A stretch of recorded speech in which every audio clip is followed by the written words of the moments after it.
Imagine this for a second. You're standing on a balcony, maybe somewhere in South Mumbai, let's say near Worli or Lower Parel. To your left, you see this gleaming glass monolith, a corporate headquarters. Inside, deals worth hundreds of crores are being signed, in this pin-drop silent air-conditioned comfort. A very familiar sight. It is. And then you look directly to your right, you look down, and what you see is just a sea of blue tarpaulins. You see these narrow alleyways that the sun probably rarely touches. You can almost smell the smoke from cooking fires. And you see a line, maybe 50 people long, waiting for a single community water tap. It's a striking contrast, almost a violent image, sociologically speaking. It really is. But here's the paradox that gets me. Inside one of those, tin shacks, a young man might be running a high-speed e-commerce logistics business on his smartphone. Right. Well, in the penthouse of that high-rise right next door, a CEO might be consulting a traditional astrologer to find the perfect, most auspicious time to sign a major contract. And that image you just painted, that completely disrupts the neat little boxes we have in our heads, doesn't it? We like to think high-rise equals modern, slum equals traditional. Exactly. But in India, the lines aren't just blurry. I mean, they are completely tangled up with each other. That's the perfect word for it, tangled. And that entanglement is the very heartbeat of what we're talking about today. We're not just, discussing city life or factories in some abstract sense. No, this is much deeper. We're doing a kind of sociological autopsy of industrialization and urbanization in India. We're trying to unpack how we moved from the village to the metro and why that journey has been so chaotic, so messy, and frankly, so fundamentally different from the Western experience. It's really the story of how we live now, how we work, and who we are becoming as a society. And it's a topic that, it really defies those standard textbook definitions you might find in a general sociology primer. We are going to tear into all of that. But before we dive into the chaos of the city, we have some really essential housekeeping for our community. First off, a huge, humble request to you, our listener. If you want to master these topics, especially if you're prepping for something like the UPSC, or hey, you just want to be the smartest person in the room, please take a second and hit that subscribe button. It really supports the Simplified UPSC by PPP mission and helps us keep this whole ship afloat. Absolutely. We really want to keep delivering this kind of high-utility, deep-dive content, and your subscription is, well, it's the fuel for that engine. And if you're capable, and if you find real value in what we do, please consider supporting us on Patreon. It literally keeps the lights on here. And on that note, a massive energetic shout-out to all our current supporters and patrons. You guys are the absolute backbone of this operation. We truly, truly appreciate it. And please don't be a passive listener. Get involved. Like the content. Leave a valuable comment. It really helps the algorithm surface this material to other serious learners just like you. Finally, let's talk resources. We've announced that free notes with practice PYQs, that's previous year, questions for anyone new to this, are available right now on our public Telegram channel. Which is a great starting point. It is. But if you want the all-access pass, we have the private Telegram library. That gets you access to all the videos in this series at once, plus these beautifully organized premium notes with detailed summaries, extra PYQs, and even model mains answers. That's a complete goldmine for anyone who's not just trying to understand the topic, but really looking to write high-scoring answers on it. Totally. Just direct message us on the public Telegram channel to join that. Okay, housekeeping done. Let's get into the meat of it. Today, we are dissecting Chapter 21 of Essential Sociology by Nitin Sangwan. The topic, industrialization and urbanization. And I think it's important to set the stage here. When a sociologist says industrialization, they aren't just talking about, the steam engine or the assembly line. Right. It's not just a tech thing. Not at all. They're talking about a fundamental rupture in social organization. We're looking at the shift from an agrarian society, a society governed by land, by seasons, by kinship, to an industrial one, which is governed by capital, by clocks, and by contracts. It's a complete rewiring of the human experience. So let's start at the very beginning then. Section 1, the genesis of industrialization in India. There's this, this prevailing myth, right? It's often perpetuated by old colonial narratives or maybe just bad history books that industrialization was some kind of gift brought to India by the British. Ah, yes, the civilizing mission narrative. Exactly, that before the Raj, we were just, a bunch of farmers waiting for salvation. And that is not just a myth. It is a complete historical fabrication. If you actually look at the data from, say, the 17th and early 18th centuries, pre-colonial India was an industrial powerhouse. We weren't just growing wheat. We were making things. We were making a lot of things. We had incredibly sophisticated shipbuilding industries in places like Surat and Calicut, our textiles, the muslins from Bengal, the chintz from the Coromandel coast. They were dominating global markets. We were, in a sense, the workshop of the world, long before Manchester ever claimed that title. So we were already industrialized, just in a pre-modern sense. We were manufacturing goods that the entire world wanted. Precisely. We had a robust, complex manufacturing economy. So what happened when the British arrived wasn't industrialization. It was, in fact, de-industrialization. Wow. And this is a really critical concept for you to grasp. De-industrialization, so a reversal. A very deliberate reversal. Yeah. The British didn't want a competitor. They wanted a captive market for their own goods. So they actively dismantled Indian tariffs. They flooded our market with cheap machine-made goods from Lancaster and Manchester. And in doing so, they basically broke the back of the Indian artisan class. And this is the core of the drain theory in action, right? Right. The wealth wasn't just being created and staying here. It was being systematically siphoned off. It is. And the social consequence of this was something you could call reverse migration. In Europe, you see, industrialization moved people from the farm to the city to work in factories. Right, the great migration to the cities. In India, the collapse of our traditional handicrafts forced artisans out of the towns and back onto the land. It massively increased the burden on agriculture. So colonial rule didn't modernize us in that sense. In many ways, it actually ruralized us. Wow, that's a powerful distinction. In the West, the factory pulled people in. Here, the lack of factories, or rather the destruction of our industries, pushed people back to the farm. Exactly. But okay, eventually factories did appear under the British. So how was that different from the Western model? Well, in the West, let's take Britain as the classic example, industrialization was organic. It grew out of their own scientific revolution, their own capital accumulation. It was an evolutionary process from the inside out. It was their own project. It was. In India, it was induced and it was skewed. The British built infrastructure, yes. They built the railways, which everyone points to. But you have to ask yourself, why? What was the purpose? The standard textbook answer is to connect the nation, to unite India. And that was, at best, an accidental byproduct. The primary purpose was always extraction and control. If you look at a map of the old railway lines, they were laid out to connect the resource-rich interiors to the ports Bombay, Calcutta, Madras. Okay. The goal was to ship raw materials like cotton and jute out to England as efficiently as possible. And, just as crucially, to move troops quickly across the country to quell any rebellions. It was an extractive network, not a developmental one. So the tracks were literally laid to take things out, not to build things up within the country. That's a perfect way to put it. And yet, despite this incredible headwind, we did see the rise of Indian industrialists, the Takas, the Birlas. And this is important because it shows agency. It wasn't just things being done to us. Right. It wasn't a passive story. There was resistance and innovation. No, absolutely not. The source material really highlights that the early Indian industry was pioneered by very specific communities, the Parsis in Bombay, for instance. The Marwaris in Calcutta, the Gujaratis, they were incredibly savvy. They identified these little profit windows that existed even within the tight colonial constraints. They started with things like textiles and jute industries, where India had a natural historic advantage. This wasn't state-sponsored growth. It was a constant battle against the state policies of the time. Okay, so let's fast forward to 1947, the British leave. Yeah. We inherit this broken, skewed economy. What's the immediate shift? The pendulum swings hard in the other direction, towards the state. Post-independence, we adopted the Nehruvian model of a mixed economy. The commanding heights of the economy, things like steel, coal, heavy machinery, were all reserved for the public sector. The PSUs. Yes, the public sector undertakings. The belief at the time was that the private sector was simply too weak and, frankly, too profit-motivated to build the nation's core infrastructure. The state had to do it. And that model, more or less, lasted until 1991. Correct. The liberalization of 1991 is the next great rupture in this story.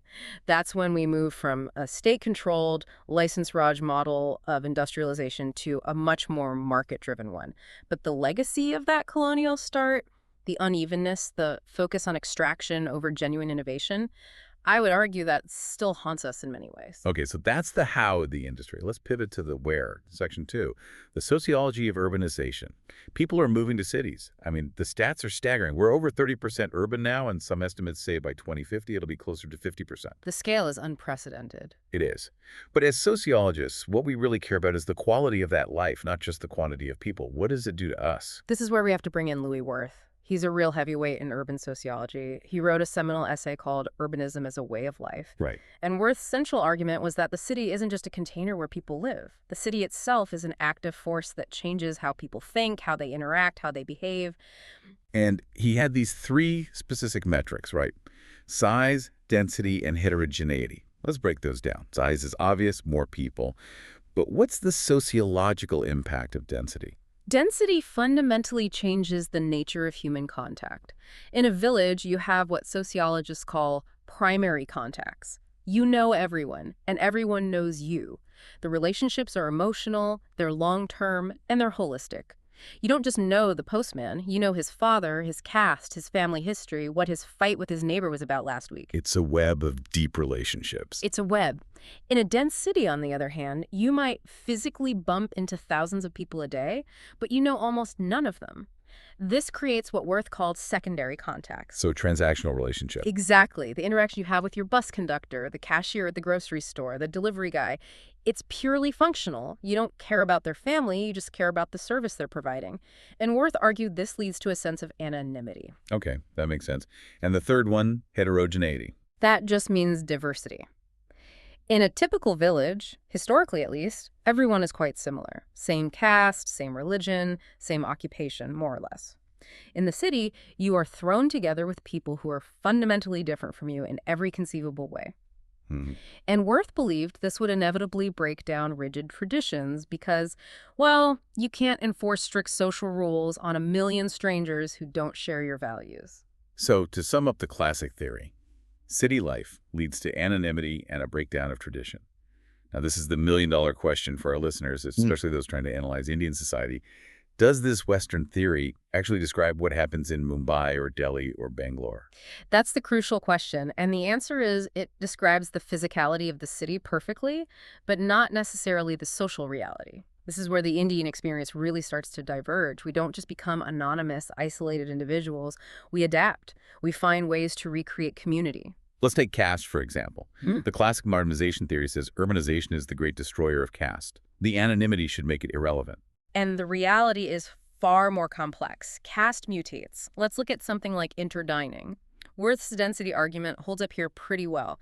If you're packed into a Mumbai local train or eating in a crowded office canteen, you simply cannot maintain the old concepts of pollution and purity. You don't ask the caste of the person standing next to you. It's impractical. Utterly. So in the public sphere, many of those caste rituals and restrictions do dilute significantly. But what about in the private sphere? At home? That's where it often hardens. Just look at matrimonial alliances. Open any Sunday newspaper or scroll through shadi.com. It's right there in black and white. Brahmin seeks Brahmin, Jat seeks Jat. Caste associations in cities are thriving. They function as powerful support networks for finding housing, getting jobs, and for political lobbying. So the city hasn't killed caste at all. It's just repurposed it. It's turned it from a ritual hierarchy into a kind of modern interest group or a pressure group. Precisely. It's a dual identity that people learn to navigate. You are a modern, cosmopolitan citizen on the street, and you are a traditional caste member in your living room when it comes to marriage. It's a kind of compartmentalization. It is. And it helps people navigate the chaos and anonymity of the city by anchoring them in something familiar, in a community. What about the family, then? There's the breakdown hypothesis. We hear this all the time. The city destroys the joint family. That is, by and large, a sociological myth. To understand this, we need to make a careful distinction between the household and the family. Okay. Yes, urban housing is small and expensive. You cannot fit 15 people in a 2 BHK flat in Bangalore. It's just not physically possible. So what we see is the rise of the nuclear household, a couple and their children living under one roof. But the connections, the bonds, they remain. The functional joint family is arguably stronger than ever. The son who's working in the city sends money back to his parents in the village. That's economic integration. The parents come to the city to help care for the grandchildren so the young couple can both work. That's a critical support system. Right. Major decisions about marriage, property, education are still often taken collectively, with the elders in the village having a significant say. So the roof might be separate, but the family unit is very much intact. And this ties directly into that classic UPSC favorite concept, doesn't it? The rural-urban continuum. Yes, absolutely. In the West, rural and urban were often seen as these stark dichotomies, complete opposites. In India, it has always been more of a continuum, a spectrum. Cultural traits, money, people, they flow back and forth You constantly. see it everywhere. You do. You have urban villages right inside Delhi places like Housekas village or Kotla Mubarakpur, where the original village social structure still exists, surrounded by the metropolis. And on the other hand, you have villages with high-speed internet where people have urban aspirations and consumption patterns. The boundary is incredibly porous. So we don't really leave the village behind when we move to the city. We just carry it with us in new forms. We carry it with us and we adapt it. But let's look at the physical reality of where many people end up carrying it. Section 3. The dark side of urban growth. We have to talk about slums. We absolutely cannot talk about Indian urbanization without talking about slums. But I think we need to move beyond the usual narrative of just poverty and pity. Sociologically, a slum is a site of what we call multiple deprivation. Multiple deprivation, what does that mean? It means the deprivation isn't just one-dimensional. There's material deprivation, the obvious lack of clean water, sanitation, decent housing. But there's also social deprivation, the stigma, the exclusion from the status and respect of the city. And, crucially, civic deprivation, a lack of political voice and access to state services. So why do they persist? We've been a developing nation for over 75 years. Why is the slum population in our cities actually growing? This is where you get a massive theoretical clash in sociology. On one side, you had the work of Oscar Lewis. He came up with the culture of poverty theory. I've heard of this. It's quite controversial. Very. Lewis basically argued that the poor develop their own subculture, a mindset characterized by things like fatalism, an inability to plan for the future, a focus on immediate gratification. He essentially argued that this mindset is passed down through generations, and that's what keeps them poor. That sounds incredibly convenient for the government and the wealthy. It's a classic case of blaming the victim. You're poor because you think poor. Exactly. It completely absolves the social and economic structure of any responsibility. The counterargument, which is much more widely accepted by sociologists today, is the economy of cities perspective, or what you might call domination theory. Okay, what does that say? This theory argues that slums are not an accident of urban growth. They are not a problem to be solved. They are a necessary, functional part of the urban economy. They are, in effect, a subsidy to the city. A subsidy? That's a provocative way to put it. How so? Well, think about it. Who lives in the slums? It's your maid, your driver, the construction worker building the new metro line, the street vendor you buy your vegetables from. These are the people whose labor keeps the entire formal city running. Right, the essential service providers. Now imagine if the city had to pay them a true living wage, a wage that allowed them to rent a formal apartment, pay for transport, healthcare. The cost of living in the city would skyrocket. The middle class wouldn't be able to afford their services. The entire economic model would collapse. So what you're saying is the system relies on their labor being cheap. And because their labor is kept cheap, the only housing they can possibly afford is in a slum. Correct. They are functionally integrated into the city's economy, but they are spatially illegal and socially excluded. The slum is the housing solution that the market provides for the wages the economy is willing to pay. That completely reframes the entire issue. It's not about clearing slums. It's about the structural underpayment of essential labor. And this entire process is exacerbated by a phenomenon we call over-urbanization. Define that for us. What's the difference between urbanization and over-urbanization? Over-urbanization happens when the rate of migration to the city far exceeds the rate of industrial job creation or infrastructure development. In 19th century Europe, people moved to cities because the factories were screaming for workers. They were pulled in by economic opportunity. In much of contemporary India, people are moving to cities because village agriculture is collapsing due to debt, climate change, and land fragmentation. They are being pushed out of the village, not necessarily pulled by a secure formal job waiting for them. So they arrive in the city out of desperation. There aren't enough formal factory jobs, and they inevitably fall into the informal sector living in slums. Which leads to this unplanned, chaotic growth. And let's not forget another crucial concept: hidden urbanization. The official census often creates a real mess here. We have these massive settlements that have all the characteristics of a city-high population density, most people working in non-farm jobs, but are still legally classified as rural because of outdated administrative boundaries. And because they are rural, on paper, they don't get the funding for urban sanitation, urban planning, or municipal services. Exactly. They exist in a complete governance vacuum. And the result is what you see in the environmental data. The horrific pollution in Delhi, the foaming lakes of Bangalore. The Central Pollution Control Board notes that barely 20 to 30% of our urban sewage is actually treated. The rest is just dumped, untreated into our rivers and lakes. We are urbanizing the land, but we're not urbanizing the infrastructure. This leads us directly to the people who are caught in this daily grind. Section 4. The changing nature of work. We aren't really seeing the rise of the classic proletariat in the Marxist sense, are we? That organized factory working class. Not really, no. The single defining feature of the Indian workplace today is informality. Depending on whose data you trust, somewhere between 85 and 90% of India's entire workforce is in the informal sector. That is just a staggering number to wrap your head around. It means the vast majority of our economy is essentially off the books. It means no written contract, no paid leave, no medical insurance, no pension, no social security. But what's even more fascinating and frankly worrying is the informalization of the formal. The gig economy. That's the most visible part of it, yes. Look at the food delivery apps, the ride-sharing apps. These are massive, high-tech, formal companies with huge valuations.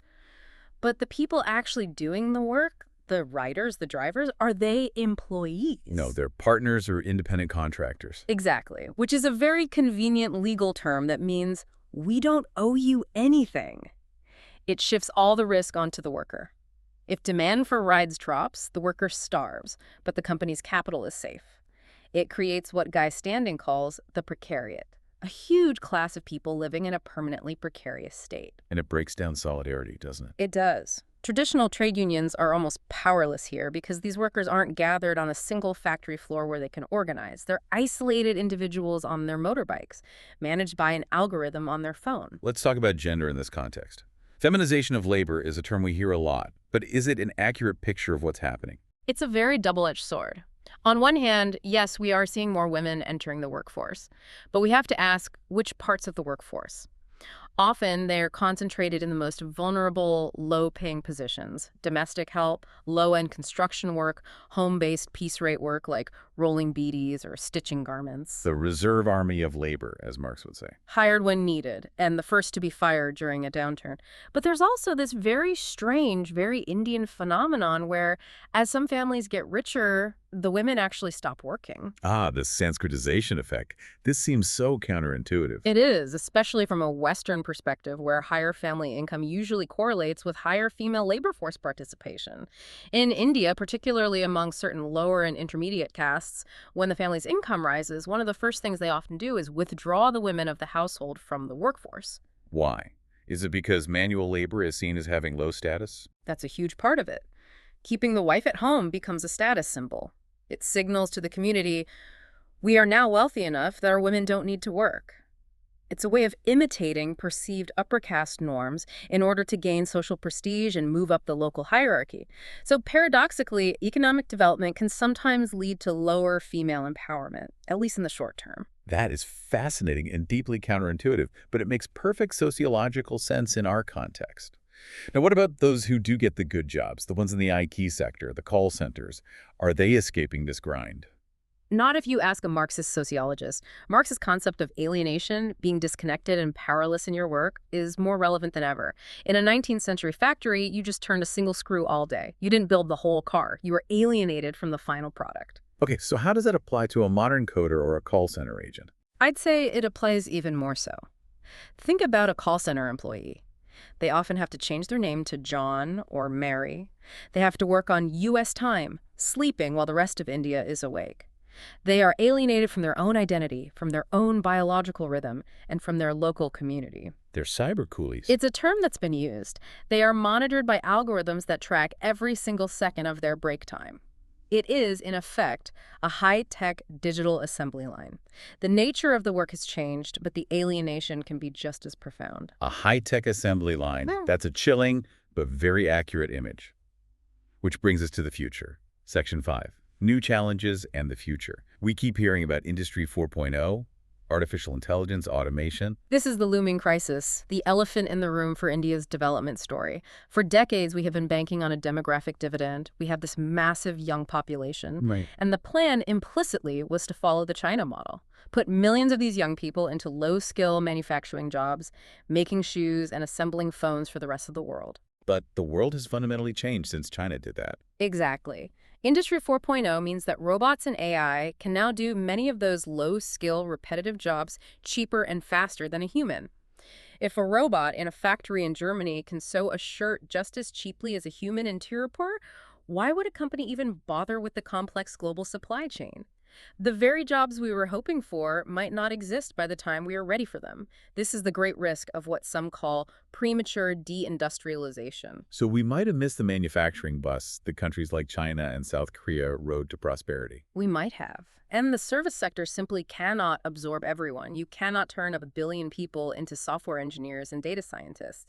This is the structural trap we may be facing. And meanwhile, as the economy becomes more complex and digital, the nature of crime is changing too. Yes.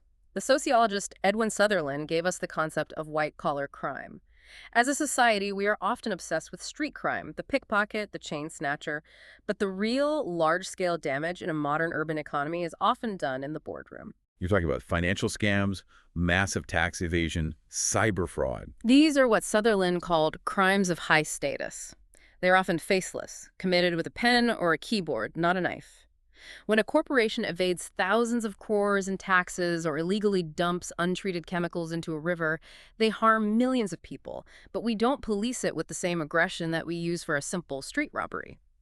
Urbanization creates the complexity and anonymity that allows these crimes to hide in plain sight. And yet, right alongside this high-tech white-collar crime, we have the persistence of something almost medieval: child labor. It is the stubborn, shameful stain on our industrial story, despite the Right to Education Act, despite all the laws against it. And you have to ask why. It persists because the vast informal sector thrives on it. It's an economic calculation. It is. From the perspective of a desperately poor family, it can feel rational to send a child to work to add a few hundred rupees to the household income just to survive. And from the perspective of a small, informal employer trying to stay competitive, it is rational to hire cheap, non-complaining child labor. Until we can solve the structural problems of poverty and the dominance of the informal sector, the law will always remain just a piece of paper for many. It's a heavy realization. We're building these incredible skyscrapers, but the foundation is still so incredibly shaky.